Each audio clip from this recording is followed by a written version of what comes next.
Silakan duduk. Shalom Bapak Ibu.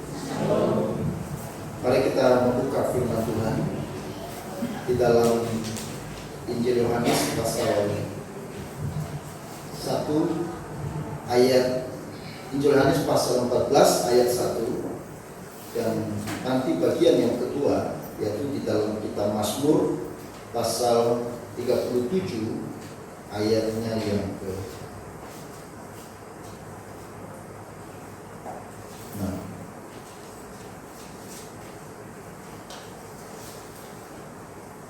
ayatnya yang kelima. Kita baca bagian pertama Yohanes pasal 14 ayat 1, dan kemudian bagian yang kedua Mazmur pasal 37 ayat yang kelima. Kita baca bersama-sama 1, 2, 3. Janganlah gelisah hatimu, percayalah kepada Allah, percayalah juga kepada Aku. Lalu bagian yang kedua di dalam kitab Mazmur pasal 37 ayat yang kelima. Kita baca 1, 2, 3. Serahkanlah hidupmu kepada Tuhan dan percayalah kepadanya, dan Ia akan bertindak. Amin. Berbahagialah kita saudara-saudara yang terkasih, yang sudah membaca bagian firman Tuhan ini, dan kita adalah orang yang berbahagia, yang percaya dan melakukan firman Tuhan. Saudara-saudara yang dikasihi oleh Tuhan, saat ini banyak orang yang sedang di dalam kegelisahan ataupun di dalam kegalauan, menghadapi kekurangan, kesulitan, atau sebuah ancaman karena resesi atau pergumulan demi pergumulan yang dihadapi. Namun saudara, perlu kita memahami bahwa tidak ada permasalahan yang menyusahkan pikiran dan melelahkan saraf selain masalah kegelisahan dan masalah kekhawatiran. Pikiran yang gelisah, mengeluh, dan sedih seringkali dihasilkan oleh diri kita sendiri. Saya ulangi saudara, pikiran yang gelisah, mengeluh, dan sedih seringkali dihasilkan oleh diri kita sendiri. Saudara yang terkasih, dua kekuatan yang bertentangan yang tidak bisa hadir bersamaan di dalam hati manusia. Ya. Ketika keraguan berkuasa, iman mulai tersingkir. Jadi tidak bisa dua-dua hadir di dalam diri manusia. Ketika kebencian memerintah, kasih juga tersingkir keluar. Ketika keegoisan menjabat, kasih tidak tinggal di dalam. Ketika kegelisahan, kekhawatiran hadir, kepercayaan kita mulai layu. Itulah sebabnya bahwa kegelisahan tidak boleh dikembangkan menjadi sebuah ketakutan, apalagi sebuah kepanikan dalam hidup. Karena kegelisahan saudara-saudara harus diubah menjadi spirit yang positif untuk berkarya, bersyukur, dan berdekat kepada Tuhan. Seperti apa yang dikatakan oleh Daud, hanya dekat Allah saja aku tenang, meskipun ada kesulitan, keterbatasan, dan penderitaan sekalipun. Saudara-saudara, di dalam bacaan yang tadi kita bacakan di bagian Injil Yohanes pasal 14, di sana Tuhan Yesus mengetahui apa yang ada di dalam pikiran hati para murid-muridnya saat itu. Dalam hati para muridnya sedang berkecamuk, perasaan terharu, cemas, putus asa, dan juga kegelisahan menjadi satu. Yesus merasakan hal itu, dan dia melihat hal itu. Menjadi pertanyaan, mengapa murid-murid saat itu amat gelisah? Sebab saudara, di pasal-pasal sebelumnya, mulai dari pasal 12, pasal 13, Yesus berbicara kepada mereka tentang apa? Yang pertama, di di dalam Yohanes pasal 12 ayat 20, Yesus memberitahukan tentang kematiannya kepada para murid. Bahwa sesaat lagi aku akan mati. Anak manusia harus mati. Lalu yang kedua dalam pasal 13 ayat 21,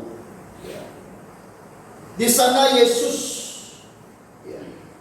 berbicara mengenai seorang dari antara para murid yang akan mengkhianati dirinya.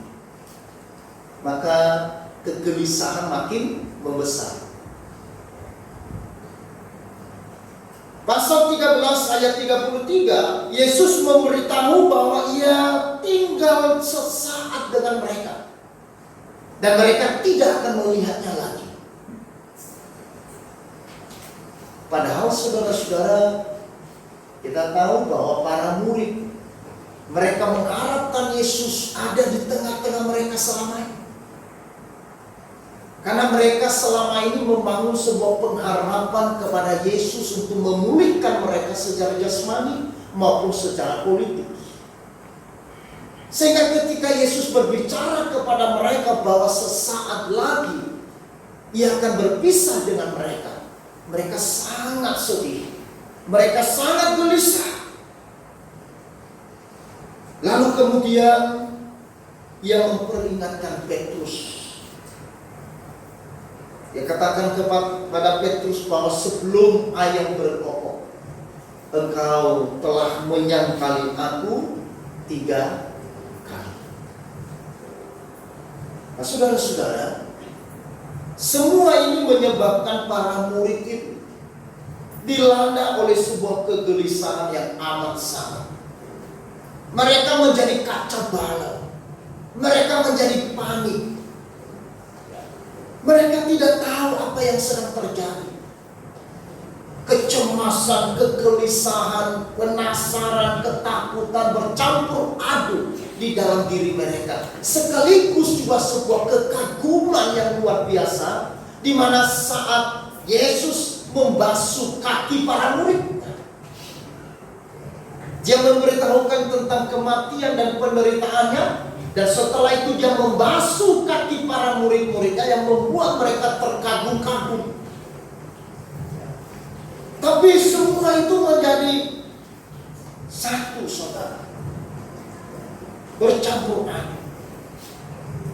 Karena itulah di dalam pasal 14 ayat yang pertama, Yesus menghibur mereka. Yesus menguatkan hati mereka. Sehingga Dia berkata, jangan gelisah hati. Jangan gelisah hati. Nah saudara, Tuhan kita adalah Tuhan yang sangat mengerti dan peduli pada anak-anaknya. Ia tahu keberadaan para murid sedang di dalam kegelisahan. Ia tahu para murid sedang di dalam ketakutan karena berita yang mereka dengar yang disampaikan Yesus sebelumnya kepada mereka. Tetapi Yesus adalah Allah yang hidup, Allah yang mengerti dan merasakan apa yang dirasakan oleh para murid. Ia hadir untuk memberikan penghiburan dan kekuatan. Sehingga Dia berkata dalam pasal 14 ayat 1, jangan gelisah hatimu. Yesus tidak membiarkan para murid, dan tentunya juga kita semua tenggelam di dalam kesedihan atau di dalam kegelisahan hidup kita. Tuhan mau dan berkehendak untuk menyelamatkan kita dari maut karena dosa. Allah melalui Yesus Kristus yang adalah firman yang hidup mau datang ke dalam dunia untuk menyelamatkan kita. Ia mau menjadi jalan untuk kita bisa kembali kepadanya. Ia mau membenarkan kita dengan menebus kita dari dosa. Dan Ia mau memberikan hidup baru dan kekal di kerajaan surga bagi kita. Inilah berita Natal. Saudara-saudara, minggu ini adalah Advent yang pertama, di mana kita mengenang sebuah peristiwa yang besar, di mana Allah mau dan berkehendak untuk menyelamatkan saudara dan saya. Keselamatan yang saudara sudah terima itu bukan karena kehendak atau bukan karena tetapi karena Allah yang mau, Allah yang berkehendak. Dan itulah sebabnya diwujudkan melalui kedatangannya ke dalam dunia, menjadi sama dengan manusia.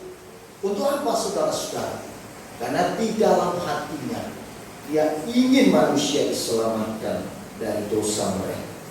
Nah, saudara-saudaraku yang terkasih dalam Tuhan, itulah sebabnya meskipun para murid sedang di dalam kegelisahan, meskipun para murid saat itu mereka tidak mengerti setiap apa yang disampaikan oleh Yesus kepada mereka, meskipun Yesus memberitahukan tentang kematian, tetapi mereka meresponinya dengan sebuah kesedihan. Kenapa? Karena mereka tidak mengerti arti dan makna dari kematian Kristus.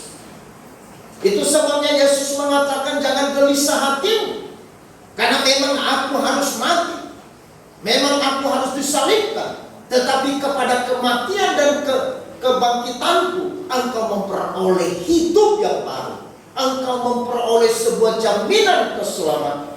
Nah, saudara-saudaraku yang kekasih dalam Tuhan, itulah yang menjadi dasar yang kuat, sekaligus menjadi cara bagaimana saudara dan saya mengatasi kegelisahan di dalam jiwa kita. Di dalam bagian ini kita akan melihat dua hal. Bagaimana cara kita mengatasi kegelisahan jiwa kita? Yang pertama, saudara-saudara, yaitu melalui kepercayaan kita kepada Yesus. Ayat yang pertama, jangan gelisah hatimu, percayalah kepada Allah, percayalah juga kepada. Kegelisahan, ketakutan, kekhawatiran itu bisa diatasi melalui kepercayaan kita kepada Tuhan. Tadi di awal saya sudah katakan, dua kekuatan tidak bisa hadir dalam diri manusia secara bersamaan. Ketika kegelisahan, kekhawatiran hadir, maka iman atau kepercayaan tersebut. Tetapi ketika sebaliknya, kepercayaan dan iman kita yang menguasai hati kita, maka kegelisahan, kekhawatiran keluar, tersingkir dari hidup kita. Amin. Tinggal saudara mau posisi hati seperti apa? Apakah kita memelihara dua-duanya? Di satu sisi kita percaya pada Tuhan, tetapi di satu sisi kita juga memelihara kegelisahan jiwa kita. Di satu sisi kita percaya kepada Tuhan bahwa Ia adalah penolong, Dia adalah pemberi kekuatan. Tetapi di satu sisi kita juga mengembangkan kekhawatiran kita menjadi besar, sehingga menjadi sebuah ketakutan dan menjadi kepanikan di dalam hidup kita. Saudara-saudara, disitulah problem besar. Sehingga di dalam jiwa manusia terjadi pertentangan yang sangat besar di dalam diri kita, antara iman atau kegelisahan, antara percaya atau kekhawatiran.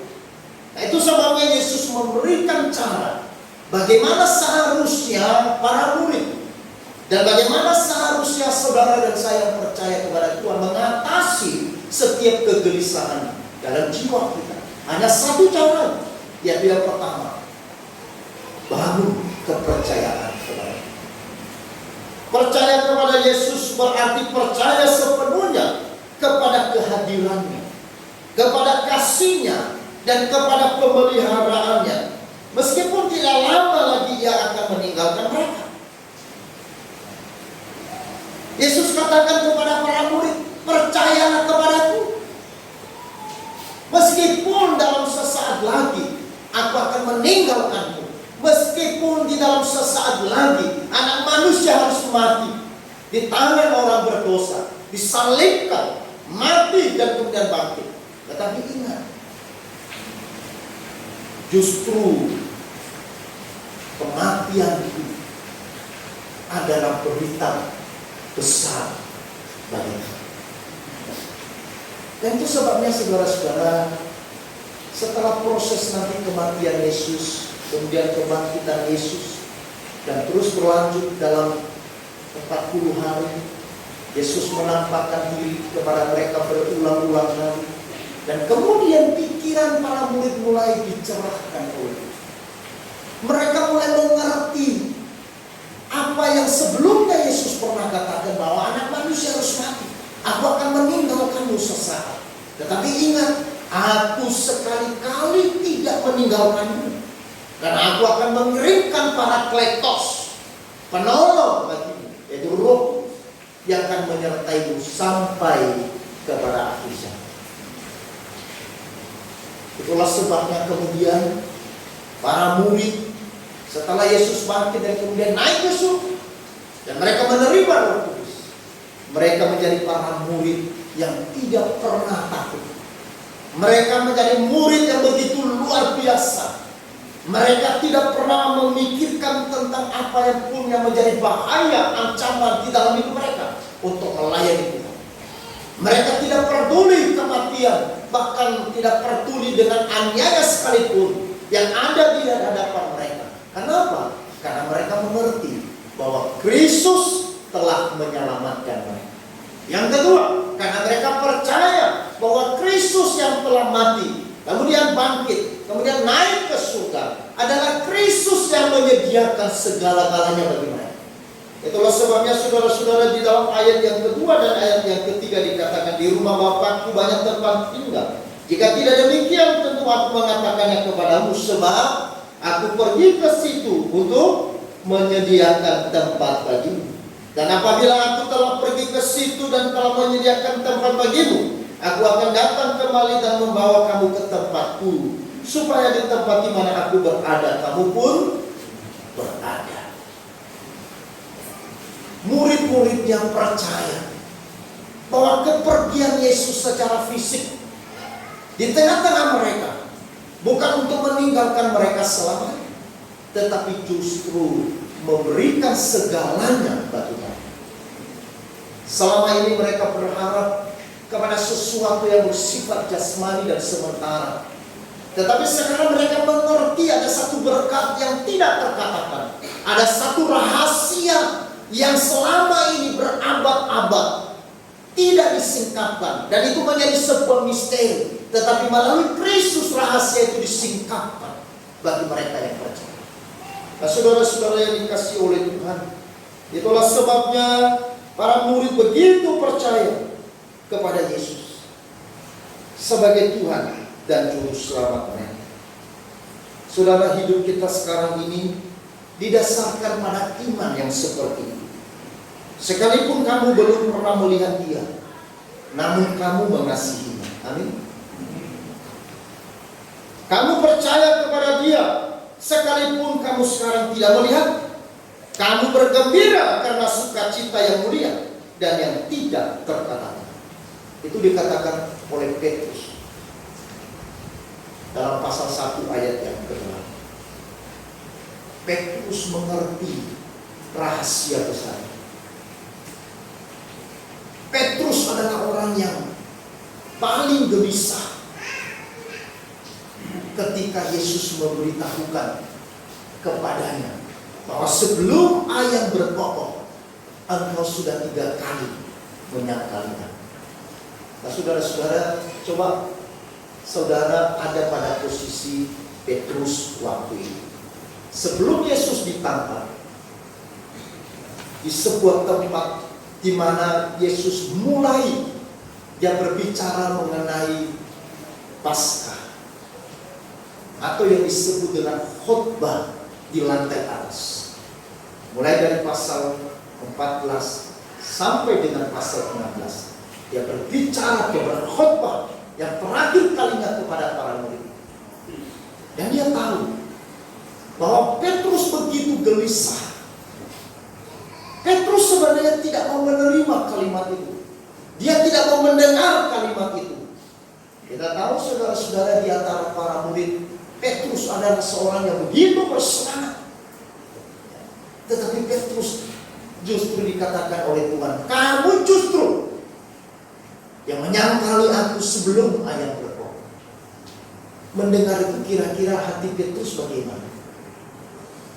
Gelisah. Bagaimana bisa menyangkal itu. Kenapa dia bisa berkata demikian? Tetapi hari ini dia justru berkata, kamu bergembira karena sukacita yang mulia dan yang tidak terkatakan. Saudara-saudara, janji Tuhan bagi kita sungguh sempurna. Ia menyingkapkan satu rahasia besar yang tersembunyi dari abad ke abad. Rahasia yang terus dicari dan diupayakan oleh manusia dari abad ke abad. Tetapi sekarang disingkapkan melalui Yesus Kristus bagi setiap saudara dan saya yang percaya kepada Dia. Sehingga setiap saudara yang percaya kepada Yesus menemukan jalan keselamatan, menemukan kebenaran, dan menemukan hidup yang kekal. Itu sebabnya dalam ayat yang ke-6 Yesus berkata, akulah jalan kebenaran dan hidup. Tidak ada seorang pun yang datang kepada Bapa kalau tidak melalui. Pada semua orang sampai hari ini mereka terus mencari jalan. Semua manusia mereka berupaya bagaimana mereka menemukan jalan yang lurus, bagaimana mereka menemukan jalan kebenaran, jalan yang membawa hidup kekal. Tetapi bagi saudara dan saya hari ini, saudara tidak lagi di dalam pencarian itu, tetapi saudara sudah menemukan dan memilikinya. Amin. Kalau saudara dan saya sudah menemukan dan memiliki jalan keselamatan, kebenaran dan hidup yang kekal itu, nah sekarang saya mau katakan, maka apakah kita masih menggelisahkan sesuatu? Kalau sekarang rahasia kehidupan kekal itu telah saudara terima di dalam Yesus, maka tidak ada alasan buat kita untuk menggelisahkan diri dengan hal-hal yang sementara dan fana. Dan juga tidak ada alasan lagi bahwa kita untuk tidak percaya kepada kasih dan kebaikan Allah. Kalau rahasia itu saudara sudah temukan di dalam Yesus Kristus, dan rahasia keselamatan itu bukan saudara hanya melihat, tetapi menikmati dalam hidup, memiliki dalam hidup, maka tidak ada alasan buat saya dan saudara menggelisahkan diri dengan hal-hal yang sementara dan fana. Kalau mereka yang masih mencari dan menemukan, mungkin tentunya mereka masih dalam kegelisahan. Menjadi sesuatu yang aneh kalau kemudian orang Kristen menggelisahkan dirinya kepada hal-hal yang fana dan hal yang sementara di dunia ini. Sementara mereka sudah menemukan sebuah rahasia besar dalam menemukan jalan keselamatan yang adalah kebenaran dan hidup yang kekal. Telah menemukan sebuah kepastian keselamatan dan jaminan kekekalan dalam surga. Bukankah ini sebuah paradoks, sebuah pertentangan antara iman kita dengan kegelisahan kita? Kalau kita berkata saya percaya kepada Kristus yang telah memberikan rahasia besar itu kepada saya untuk saya nikmati, sehingga saya sekarang sudah ada di dalam keselamatan, saya sudah memiliki surga, saya sudah memiliki hidup kekal. Mengapa saya harus takut dengan perkara dunia? Kalau Tuhan saja bisa memberikan segala kekayaan yang terbesar dalam surga bagi saudara, apakah Tuhan tidak mampu memelihara saudara dengan perkara-perkara yang di dunia? Tadi saya katakan saudara-saudara, kegelisahan yang timbul dalam diri kita sebenarnya disebabkan oleh diri kita sendiri. Kepanikan dan ketakutan yang ada dalam diri kita itu sebenarnya bersumber pada diri dan pikiran kita. Makanya Tuhan bisa menambahkan sehasta saja dalam hidup? Tidak bisa. Apa yang kita khawatirkan juga belum tentu terjadi. Sesuatu yang belum terjadi justru manusia menggelisahkan dan mengkhawatirkan. Kenapa? Karena mereka tidak mengerti bagaimana mengatasi kegelisahan. Itulah sebabnya para murid yang waktu itu mereka juga belum tahu bagaimana mereka mengatasi kesedihan yang begitu mendalam, kekhawatiran, kegelisahan yang begitu membesar di dalam diri mereka sehingga membuat mereka takut dan panik. Tetapi Yesus berkata, percayalah. Saudara-saudara yang dikasihi oleh Tuhan, hal yang kedua, bagaimana kita bisa mengatasi kegelisahan di dalam jiwa kita? Di dalam Mazmur pasal 37 ayat yang kelima tadi mengatakan, serahkanlah hidupmu kepada Tuhan dan percayalah kepadanya dan Ia akan bertindak. Dalam Alkitab terjemahan yang lain, ayat ini diterjemahkan bunyinya begini, serahkanlah hidupmu kepada Tuhan, berharap kepadanya, Ia akan menolong. Itu dalam terjemahan yang lain. Serahkanlah hidupmu kepada Tuhan, berharap kepadanya, Ia akan menolong. Jadi bagaimana kita mengatasi kegelisahan jiwa kita? Yaitu dengan berserah kepada Tuhan. Amin. Dengan berserah kepada Tuhan. Berserah berarti percaya dan menyerahkan diri pada rencana Allah dan pimpinan Tuhan di dalam hidup kita. Berserah bukan menyerah, melainkan menyerahkan segala perkara hidup kita kepada Tuhan. Karena kita percaya bahwa Tuhanlah yang mampu menyelesaikan segala perkara di dalam hidup kita. Berserah itu bukan berarti menyerah, tetapi berserah itu adalah sebuah kekuatan yang keluar dari dalam hati kita untuk mempercayai Allah yang hidup, mempercayai Yesus di dalam segala pergumulan, di dalam segala persoalan, di dalam segala tantangan yang kita hadapi. Itu namanya berserah. Berserah kepada Tuhan artinya mempercayakan Tuhan yang mengambil alih, yang berdaulat, yang berotoritas di atas seluruh hidup kita. Berserah kepada Tuhan adalah sebuah keyakinan dan pengenalan yang benar bahwa Yesus adalah Allah yang sungguh-sungguh dapat saya percaya. Ini problem. Saya tidak tahu saudara yang hadir pada pagi hari ini, sejauh mana saudara dapat mempercayai Yesus di dalam hidup saudara. Berserah adalah satu tindakan yang aktif, bukan tindakan yang pasif. Berbeda dengan pasrah. Berserah adalah satu tindakan aktif yang terus mempercayai Tuhan atas hidup kita, dalam seluruh hidup kita, dalam segala persoalan, dalam segala pergumulan, di dalam segala kegelisahan-kegelisahan yang hadir mengintip hidup kita, di dalam segala kekhawatiran-kekhawatiran yang menongol di dalam hidup kita. Tetapi kita percaya kepada saudara-saudara itu yang terkasih dalam Tuhan. Pada saat anak saya masih kecil, ada seseorang memberikan uang kepada anak saya. Lalu anak saya membawa uang itu pada saya dan berkata, "Papa, simpan uang ini untuk saya. Ini dikasih oleh om ini."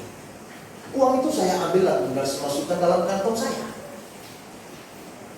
Tetapi beberapa menit kemudian anak saya kembali dan berkata, "Papa, mana uang saya? Saya mau ambil kembali. Lebih baik saya yang menyimpan uang saya sendiri." Lalu uang itu saya serahkan kembali kepada anak saya. Lalu uang itu diambil dari tangan saya dan dimasukkan ke dalam kantongnya. Dia pergi dan bermain dengan teman-temannya. Tetapi beberapa menit kemudian kembali tetapi dengan menangis. Saya katakan, kenapa kamu menangis dan datang kembali kepada saya? Dia katakan, Papa, uang saya sudah hilang. Tolong Bapak untuk menemukan uang saya.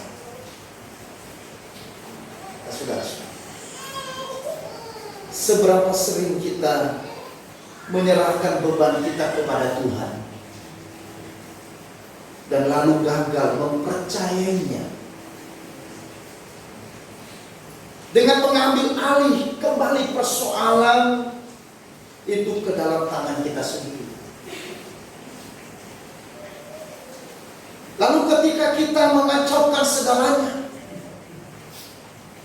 lalu kita kemudian datang kembali kepada Tuhan dan berdoa, ya Tuhan, tolong saya berada dalam masalah. Saudara, pilihan ada di tangan saudara. Apakah saudara ingin mempercayakan hidup di tangan Tuhan, atau mau menyimpan di tangan saudara sendiri? Saya tidak tahu seperti apa kehidupan kekristenan kita. Apakah mungkin sama seperti anak saya? Kita datang menyerahkan kepada Tuhan, tetapi beberapa saat kemudian kembali kita datang menariknya dan mengambilnya kembali. Tetapi ketika kita mulai buntu dan kemudian timbul persoalan, lalu kemudian kita berkata, Tuhan tolong saya. Itu adalah kegagalan. Kegagalan yang mungkin banyak terjadi dalam kehidupan orang Kristen di luar sana. Mungkin di sini tidak. Adalah kegagalan mempercayai Tuhan, mengambil alih totalitas hidup. Sering kita ragu dan menjadi ragu. Apakah dia betul-betul bisa memelihara hidup saya? Hari Jumat kemarin saya share dengan teman-teman dalam persekutuan. Kalau berbicara tentang kekhawatiran, memikirkan tentang masa depan, jangan berpikir saudara tidak pikir begitu juga.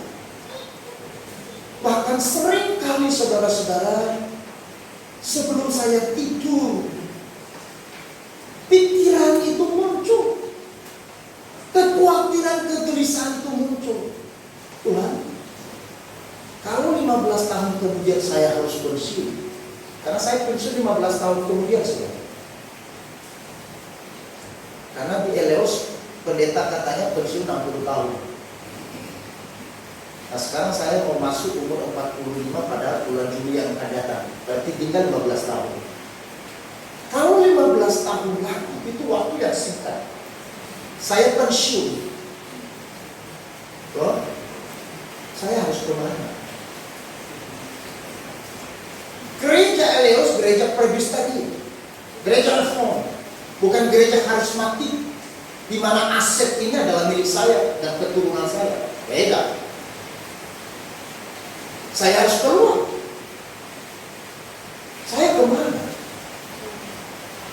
Di kampung tidak ada rumah. Memang bapak saya sudah wariskan dulu rumah, tetapi rumah yang sudah hancur sehingga dirobohkan.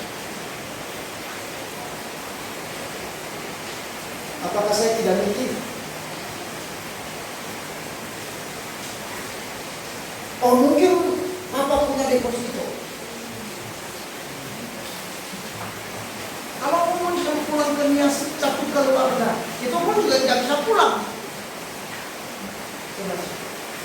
Banyak hal yang kita, kalau kita pikir terus itu akan membesar dan membuat kita makin takut, saudara.